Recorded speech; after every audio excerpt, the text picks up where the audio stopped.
BA.2, it's the latest COVID variant, and it's responsible for the more than 72% of new coronavirus infections in the U.S. in the last week, according to the CDC. Dr. Kumar will talk with us more about this morning and what impact this could have with restrictions easing. Good morning, Dr. Kumar. Good morning, Casey. Good to see you. Yeah, you too. So yeah, our restrictions are easing. We're getting back out there. Are we really about to have to do all this over again?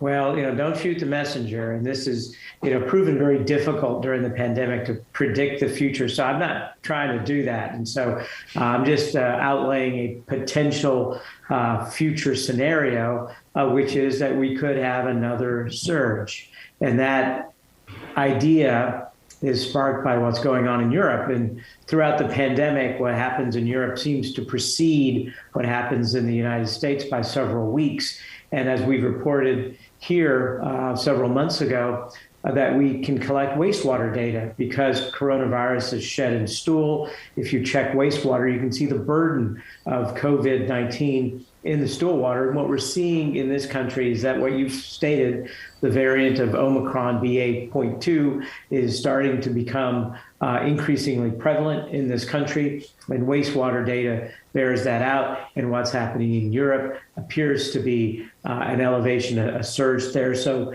we might expect that while we're doing great in Travis County right now, we're in stage 1, technically, that, we shouldn't be too surprised if we start seeing a surge here as well. Yeah, and we've got a graphic on the screen. Talk about this variant a little bit. Is this worse or better, or what is this?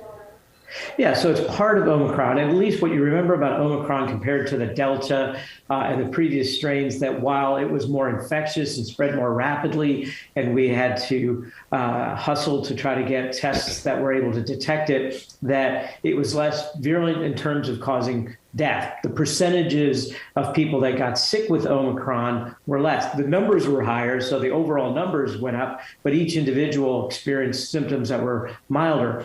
And the BA.2 seems to follow in that kind of vein, that the people that get infected usually have mild symptoms. It's not very severe, but as it's a percentage game, and as the numbers grow, certainly the number of people that might get hospitalized and die, the absolute number might be higher. Now, what you've mentioned is, what do we do about restrictions and restraints? And it's hard to know. I'm not a policymaker, but I think at this point in the pandemic, we've all evolved to just take care of yourself. And for me, when it's level 1, I'm not so diligent or worried about going into the grocery store and wearing a mask, or going to the pharmacy or the gas station. But it's totally dependent on how prevalent the infection is in our county. And as the numbers go up, I'm a little bit more diligent about wearing my mask when I go indoors amongst people whose vaccination status and exposure risk I'm unaware.